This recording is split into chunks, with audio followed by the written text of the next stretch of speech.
Good afternoon, everyone. If you thought your food costs were high now, let's look at the European floods. And the lost crops are going to tip it over the edge.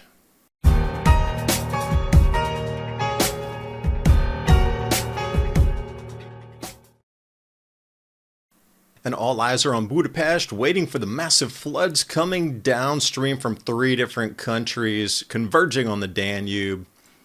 And looking at other river gauges, we are definitely into the danger flow. Pegged charts on the top. Starting to see some final apex in the wave and then a decrease as all of these tributaries flowing in. And can Budapest prevent record floods? And when I say record floods, everywhere you see red on the map here, from Czech Republic to Austria, Poland, and now parts of Hungary.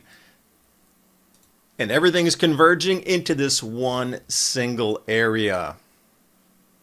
The world is watching, and as we see the previous amount of flooding through the farmlands and also breaking infrastructure, which is another commonality between these floods. It is at the maximum edge of the highest engineering plateaus we've reached in our civilization, not able to cope. And as these have spilled the banks of drainage waterways, what we see is the flooding of cities. Well, the streets become the rivers once again. And this is the common theme through 3 different countries. And if you're looking at the Austrian Autobahn, this is what you're getting. Again, our infrastructure is not able to cope with the new extremes that we're seeing upon the planet here. Dam breaks and this water is just unchecked, flowing out of reservoirs, adding to even more stream flow further downstream. Ferocious waters, evacuations of towns. Nysa here in Poland. And these torrents of water are just continuing all into the same location down at Budapest. So you have to wonder what is really in store for that. And as I say, they're right at the very edge of everything overtopping into the cities. This is Vienna. And it did overtop through the evening. Still trying to get some images out, but this is the best I could do for you. Once it goes, water flows. And this is the theme. If we look from Czech Republic to Poland, a few aerial views of the exceptionally wide flooding. Some of these more touristic towns. And if you look at the bottom right, you'll see the oil sheen from chemical. This is going to be mixing in with the cleanup efforts. Both sides of the roadway. Everywhere you look, it's just copy paste, copy paste. But now we're getting out into the farming country, Austria and Czech Republic. And these towns, which are all magical in their own right. I highly encourage anybody out there, Austria, Czech Republic, Hungary. You're stepping back in time.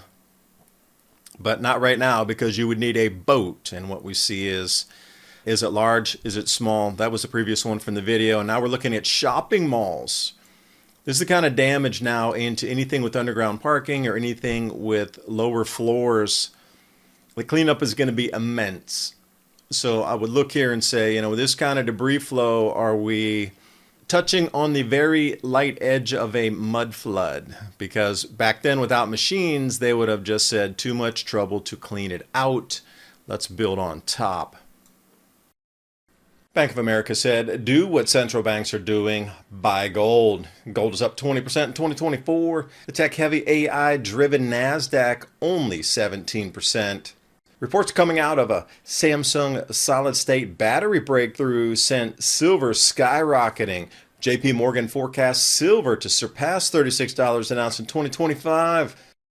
And Patriot Gold Group has an OP for Life IRA, where your IRA or 401k could be in physical gold or silver. No fee for Life IRA on qualifying rollovers. Give them a call, 888-546-7020. And now on with the video.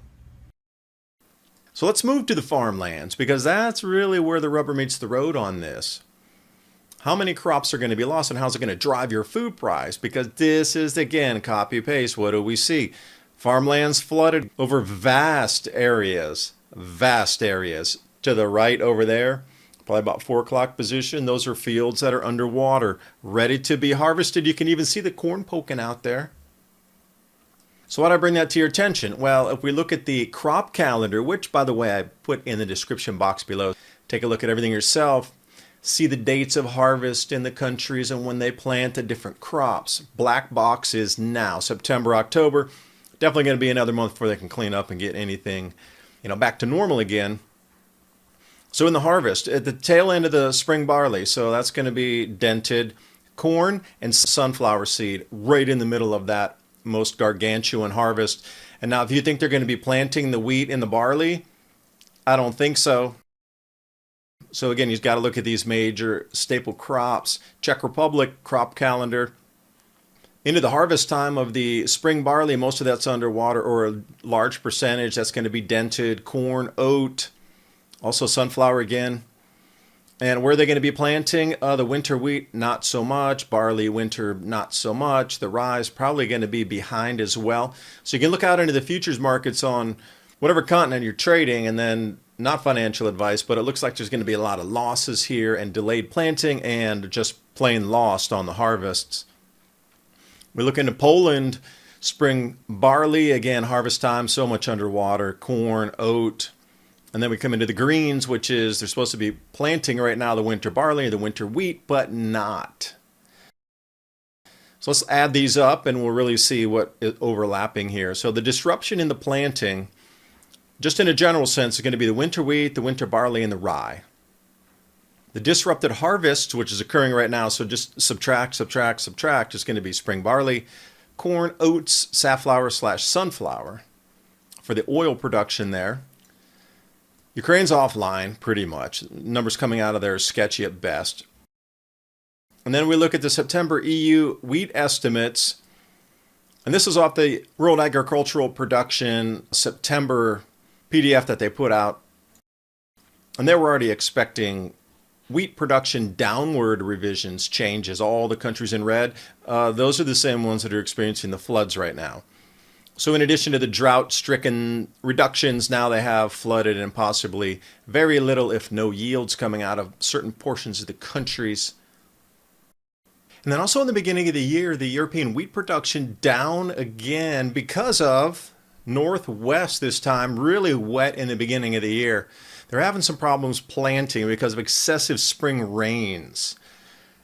So now we see drought Southeast, exceptional rains Northwest, and it was just a hodgepodge of production possibilities anyway through Europe. And now Southeast Europe, here's the drought map for you. And we're starting to see some losses, and I'll wide that out.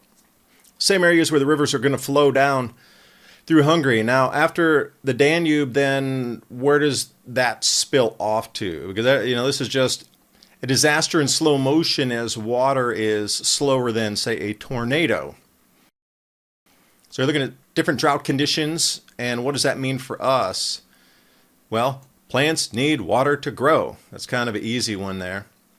So cumulative precipitation down, and what would I say? Get ready for higher food prices because the losses experienced across South America, United States in some drought areas. We got Europe right now. And it seems that Australia is going to be, struggling for certain crops to produce. But the interesting thing is soy is off the charts this year of production. So I guess if you don't have the wheat, you can substitute the soy, perhaps. I do thank you for watching. Hope you got something out of the video. Share it with your friends and family. How high do you think these food prices are going to go? Put your ideas in the comments below. And please remember, everything is linked below. So if you want to do more of your own research, you can chase down some of these leads and also jump over to the Civilization Cycle. That's our new podcast, Civilization Cycle, right over there on X. And also check out the civilizationcycle.com website. Podcast player list right there. Go to the bottom, put your email in. We'll send you the show notes that we talk every single week in just a 8 bullet point format for you. So again, you can start the conversation and have those talking points right in front of you to share with friends and family. I appreciate you being here. See you next time. Bye for now.